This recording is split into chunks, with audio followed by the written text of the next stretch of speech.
The courtroom was supposed to be a place of order, tradition, and quiet authority. But on that morning in Texas, it became the stage for something far more explosive. As the bailiff reached for his handcuffs, preparing to detain Congresswoman Jasmine Crockett in front of a stunned crowd, cameras flashed and whispers echoed like thunder. What began as a hearing on voting rights erupted into a national spectacle, one that would test the boundaries of power, challenge the integrity of a federal judge, and forever change how courtroom authority is understood in America. And at the center of it all stood a woman who refused to be silenced. The gavel slammed down with a thunderous crack that silenced the entire courtroom. People froze. The marble walls of the United States District Court for the Northern District of Texas seemed to close in.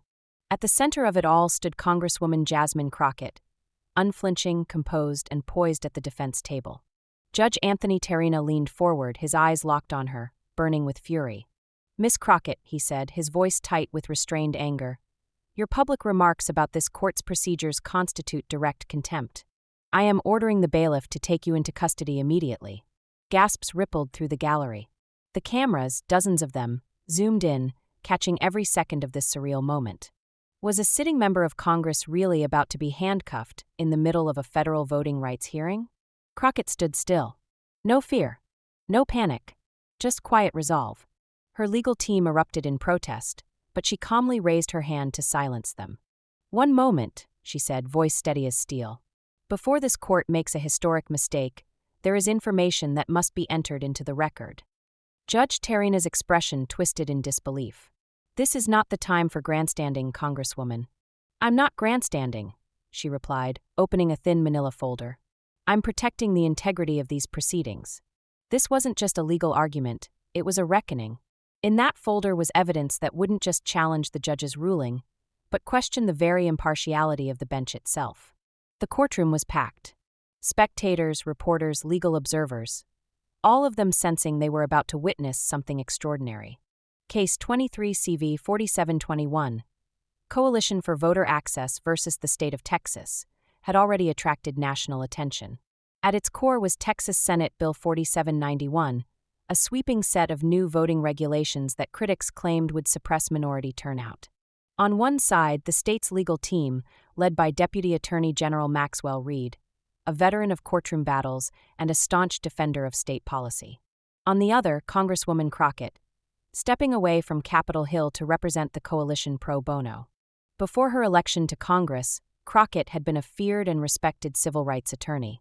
Now, standing on the courtroom floor, she was both advocate and symbol, facing off not just against the state, but against a judge whose impartiality was about to be put to the test.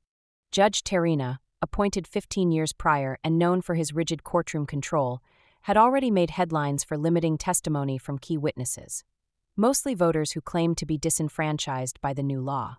Crockett had spoken to the press during a lunch recess, calling those limitations procedurally abnormal and deeply concerning.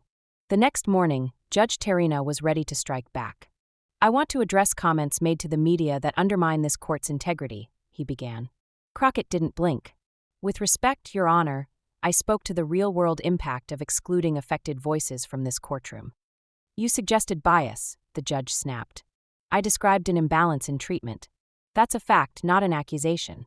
The room held its breath. Legal lines were being drawn in real time. And now, after minutes of tense back and forth, the judge had ordered her arrest. But Congresswoman Crockett wasn't finished. She wasn't backing down. And what she was about to reveal would send shockwaves through the legal world and beyond. This wasn't just about one courtroom. It was about power, ethics, and the courage to speak when silence is safer. Are you ready to see what happened next? The bailiff took a hesitant step forward, cuffs in hand, waiting for the judge's nod. But Jasmine Crockett raised her voice just enough to halt the moment. "Before I'm taken into custody, this court, and the American people, deserve the full context of these proceedings." Judge Terenga leaned back, visibly irritated. "Miss Crockett, you are not entitled to hijack this courtroom." Crockett opened the folder slowly, deliberately, her movements calm but firm. "I'm not hijacking anything. I'm fulfilling my ethical duty, both as an attorney and as a member of Congress."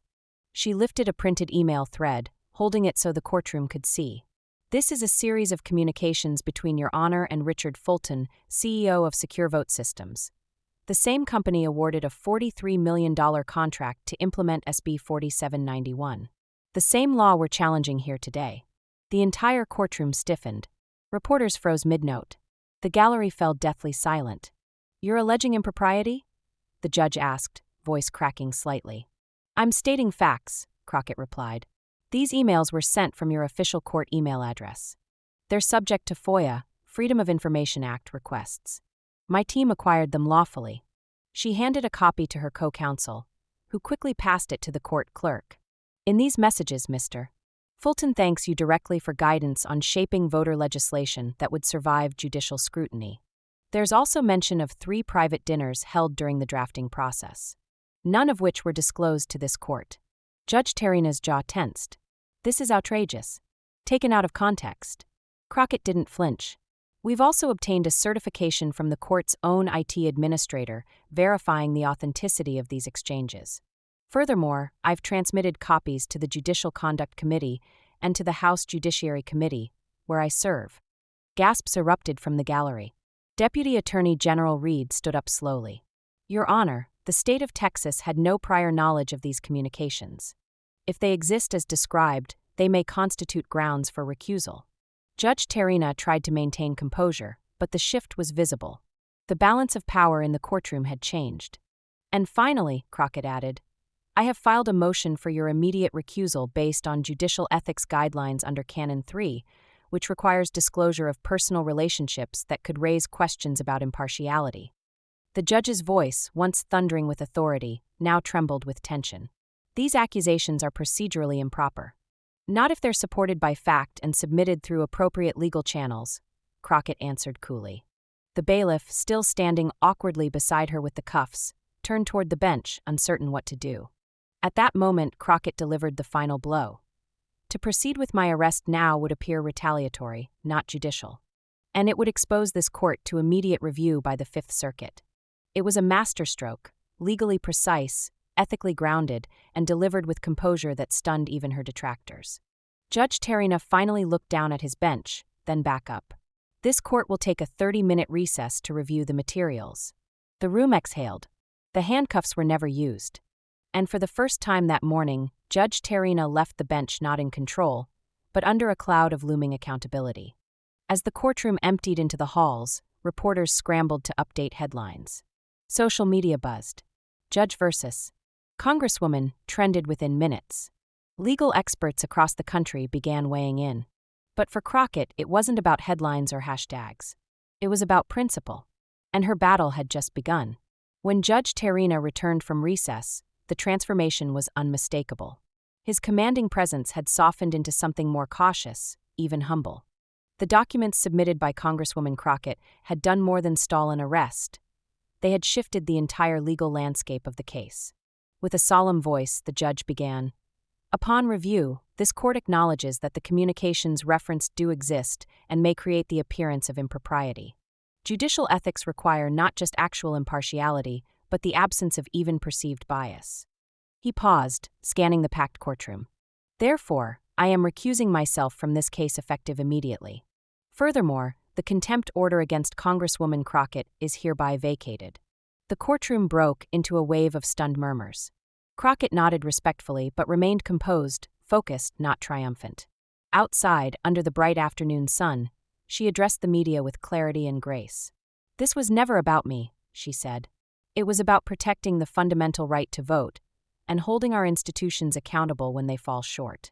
Within hours, legal blogs and national media erupted with coverage. Some called it a landmark moment for judicial ethics. Others praised Crockett's legal precision and unflinching courage. But she redirected all attention to the cause itself: the voters, the Constitution, and the ongoing fight for access to the ballot. In a time when trust in public institutions is fragile, one courtroom confrontation had reminded the nation of something vital. That courage, when rooted in principle, still has the power to bend the arc of justice. As Congresswoman Jasmine Crockett stepped out of the courthouse into the fading afternoon light, the world behind her buzzed with flashing cameras, breaking headlines, and echoing debates. But she didn't stop to celebrate. Her expression remained steady, her focus unshaken. Because for her, this wasn't about personal vindication, It was about restoring faith in a system too often strained by unchecked power. In the end, it wasn't the gavel, the robe, or the courtroom walls that defined justice. It was the courage to stand firm, to speak truth, and to challenge authority when the stakes were highest. And that day, Crockett reminded a nation that democracy doesn't survive in silence. It survives in the voices brave enough to rise.